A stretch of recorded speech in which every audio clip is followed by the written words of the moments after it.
tambalang kumikinang. Nicole Ayala and Diego Bandido.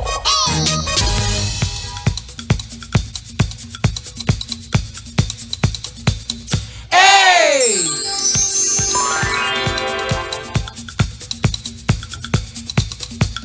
Hey! Magandang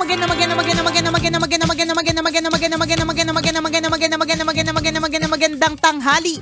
Kumikinang na ulo, Diego Bandido.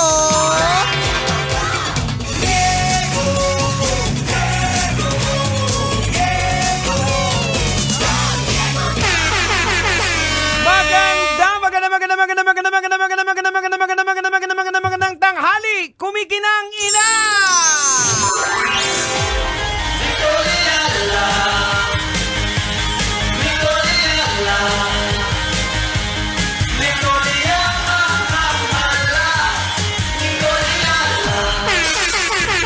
Dear Nicole Ayala and Diego Bandido.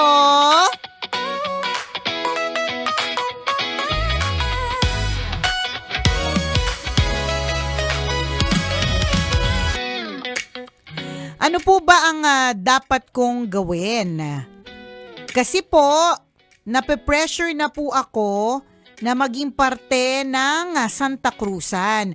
Kaya lang po, ang Santa Cruzan ay magaganap bukod sa hindi ako available, may money contest na ganap. Ay? Yun lang, gusto ko lang pong malaman, paano po bang gagawin? Simple lang. Di, una, hindi ka available. Tapos,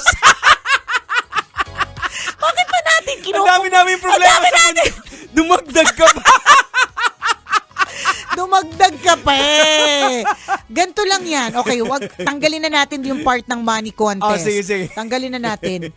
Yung hindi ka available, isa itong napakalaking indikasyon na wag kang pumayag. Yun lang yun. Unless, sinasabi mo lang na hindi ka available, pero ayaw mo talaga.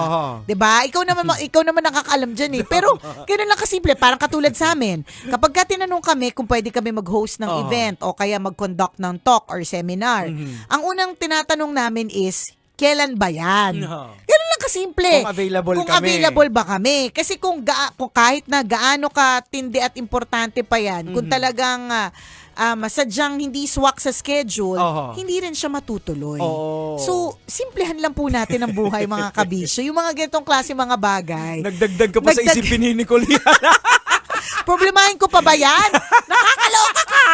Pero ganun lang yung kasimple. Hindi ka, siguro itong taong to people pleaser. Yan ang problema, di ba? Correct, people pleaser. Parang gusto niyang walang masabi sa kanya.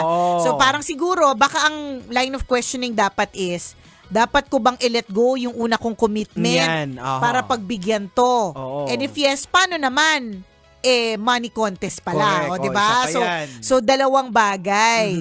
Una, hindi mo talaga mapi-please ang lahat. Ganito lang 'yan. Ako para sa akin, wag mo na ituloy kung meron ka talagang appointment.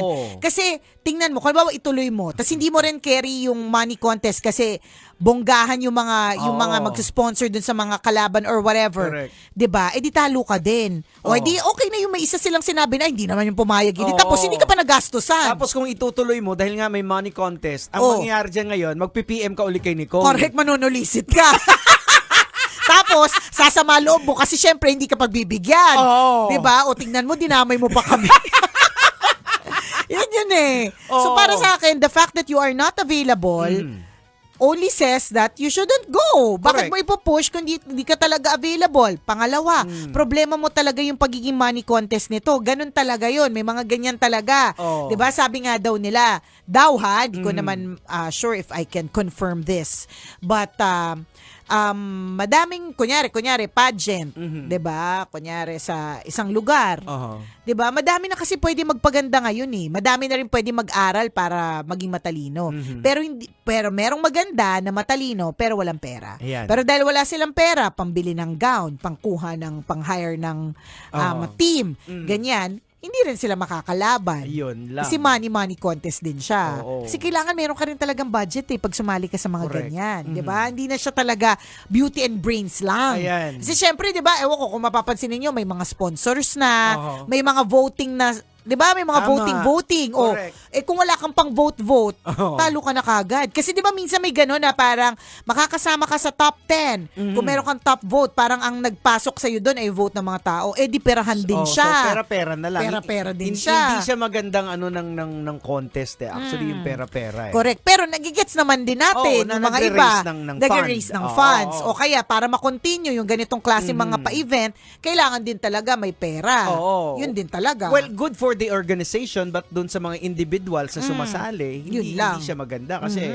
unang-una dahil may mga gusto talaga na maging reyna yung mga anak nila. Yan. Gagawa nila yung iba, bisit. Correct. Yung iba nga na Nangungutang pa Oo, sa para lang totoo. doon. Ganyan. Ayan. So, tingnan mo, ang daming kaakibat sa ating, una sa lahat, hindi ka available. Tapos Bakit hindi na na, pinipilit? hindi na natin to pag-uusapan lahat kasi hindi ka available tapos. Ayan. Pero tama sabi ni Nicola na kung ikaw ay isang people pleaser, medyo problema nga talaga yan. Oo. Kasi you want to please everybody. Correct. Natural may sa'yo commitment ka na, parang, ay, baka anong sabihin nila sa akin na nag-iinarte ako. So, nagsi-second thought ka ngayon. Correct. Kaya napapatanong ka. Tama na, Oo. tama ba talaga ito? Pero yan ang nagpapakomplikado minsan sa buhay Correct. natin. Alam mo talaga, it's something na na we have to realize also na hindi talaga natin mapaplease lahat. Oo. We cannot win everyone over. Oo. Eventually, as you grow old, marirealize mo na meron lang din talagang core group na mahalagang Yes. nandyan sa tabi mo sa times ng pangangailangan, ganyan. Hindi mo kailangan na maraming tao, Oo. 'di ba, sa buhay mo. Correct. Ganon. At So, yung- kalmahan mo lang. Oo. Yung minsan nakakalungkot pa yung mga commitment natin dahil gusto natin tong i-please yung bigger crowd or bigger people. Correct. Nile-let go natin yung mga commitments natin. Ako sa tingin ko, Jegs, pwede mo yang gawin up to a certain time. Yan yung isang bagay na na 'di ba, napag-usapan natin kahapon sa tambalan na iba-iba tayo, iba yung ganap natin sa mga ganap na mga anak natin. Yes. Iba na talaga yung generation Oo. nila. So sila is hindi sila, ang pansin ko lang I'm not speaking for all, but at least first yung anak ko tsaka yung mga nakakausap ko, they're not in it para to please people eh. Hindi sila ganun. Kumbaga, pero ang tinuturo ko sa kanya, kasi halimbawa, may inutos ako sa kanya na kailangan niyang gawin para sa isang tao. Oo. Tapos ayaw niya talagang gawin. So, ini-explain ko sa kanya na, anak, part kasi talaga to ng PR. Oho. Na, syempre, kasi may kailangan din tayo dun sa taong yun. Oho. Tapos yung taong yun, napapakinabangan din tayo. So, hindi naman mahirap yung pinapagawa sa'yo eh. So, pumayag ka na lang din. It's part of it. Ganon. Tapos sabi ko, meron nga ako mga kaibigang mga nagnenegosyo na yan din yung tinuturo nila sa mga anak nila. Na minsan may mga ibebend kang mga rules kahit hindi mo gusto because of PR, because kailangan talaga Totoo. doon para magtagal yung negosyo, lulunukin mo na lang. Ang reaction talaga sa akin, well, one thing's for sure. Two things actually. Number one, I don't want to be a celebrity. And number two, I don't want to have a business. Kasi yun yung in-explain ko sa kanya na parang kailangan ko din kasi to. Kailangan ng pamilya natin. Yun yung pinapaliwanag ko na hindi lang naman to para sa akin. Pamilya natin yung dito, yung bang makikinabang kapag ka ginawa mo itong isang bagay. So sabi niya, why? I don't even want to do it. Alam mo, Ganon. ayaw nila. Kasi ako, like, for example, sa anak ko, binibiro ko lang din naman. Sabi ko, kung magta-try out ka, sabi ko, para +1 ka, sabihin mo na, yung daddy mo, si Diego. Diego, ganyan. Kasi PR din yan ng Oo, school eh. correct, Para totoo. mabanggit. Sabi ko, banggitin natin yung school nila. Tama. Para Yes. Yeah, ayoko. Oo, Ayaw no need. nila. No need. Pero binibiro ko lang din naman siya. Sabi ko, Oo. kasi ang gusto kong Pero ituro sa ikaw, kanya, yung PR. Yun naman yung Oo. tinuturo natin na minsan, of course, eventually kailangan natin maintindihan na hindi na talaga natin mapiplease ang lahat. Pero meron talagang mga kailangang i-please. Yes, oo. 'Di ba? And it's part of PR, Oo. part of Public relations public siya eh. relations. Kailangan talaga Oo, yan. you're building relationship. Correct, di ba? correct, So, diba? kinakailangan mo yung ng medyo papabor. Yan, Oo. mga ganun. Yun. Hindi magamit ng mga anak natin. Hindi Ayaw na- nilang ayaw gamitin. nila. So kaya bakit ba namin nabanggit to? Kasi para dito sa kay friend na nag-message sa Oho. atin, 'di ba, na mukhang feeling natin gusto niya i-please ang lahat. Oo. may okay yan. Ako gets ko yan Oo. Kasi may mga ganyan din tayo for PR purposes, relationship building, ganyan. Pero may hangganan lang din. Kung ito yung magiging dahilan kung ba't maghihirap ka. Aha. Magiging dahilan kung bakit sasakit yung ulo mo. Tama. Bakit pa natin Well, ipupush? definitely, ito bata pa siguro to Kaya may mga, pero Oo, dadaanan mo yan. Oo. Kumbaga parang, tas eventually... Mabubuisit ka rin. Correct. Totoo yan. Mabubuisit ka din, kaka-please ng lahat ng tao. Tapos, pipiliin mo na lang Oo. kung sino ipiplease mo. Ayan, Hindi mo pa rin makakalibrate mo na. correct, Oo. makakalibrate mo na. Ito yung mga kailangan kong i-PR. Oo. Tapos ito yung mga taong hindi. 'Di ba? Mga ganon. Ayan. Kasi nung kami, nung mga bata-bata kami, gusto din namin lahat, salihan lahat Yes, halos oo. Di ba? Kung pwede nga lang yung tuhog kung minsan na medyo alanganin na pipilit mo pa. Tapos ikaw din, sasakit din ang ulo mo. Yun.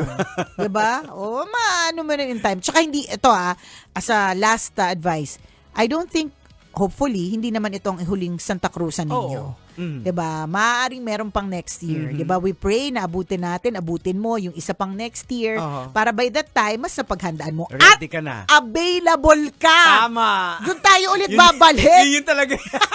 Hindi ka Yun pala talaga available, yun pinoblema Kaya natin. nga. Isang buong segment para sa isang bagay, hindi ka naman available. Pambihira. O siya, salamat na marami sa pagtutok mga kabisyo. Ha, mamaya tayo ulit. Kwento na may wagang burnay. Ako po ang kumikinang ulaw, Diego Bandido. At akong kumikinang ina mo, Nicole Liala. Kailangan pa bang i-memorize yan? Basic! Ayan. O, simpleng-simple lang. Hindi ka Lang, available. diba? Huwag O, nang di ipilit. tapos. Pero ako naiintindihan ko kasi syempre nung medyo bata-bata ka, ganun talaga na parang gusto mo rin din, parang nasasayangan ka sa opportunity. Maganda din Pero committed ka na. So, paano? Anong gagawin ko? Correct. Gets natin yan. Kaya gusto niya i-please talaga Oo. Meron mga, sa tingin ko, ang pwede mong gawin dyan is, ang tanungin mo yung organizer is, paano ba ako makakatulong na ibang paraan? Yan, oo. Yung mga ganon. Oo. O kaya, meron ba akong pwedeng sagutin dyan na ito yung contribution ko? Para na, Correct. at least, diba, na-please mo rin somehow. Oo. Tama. Diba? Mga ganon. Baka kailangan niya PR-an siguro ito. Ayun, Gusto balik niya tayo dun sa mag-PR PR. Oo. Na Kaya, ayaw ng mga anak namin. correct na ayaw ng mga anak natin. Na parang care ko naman dyan. Diba? Well, ganun talaga, kabisyo. O siya, salamat na marami. Ingat po kayo ha. Mamaya ulit. Kwento na may wagang burnay. Bye. Metro's #1 Love Radio. Basic!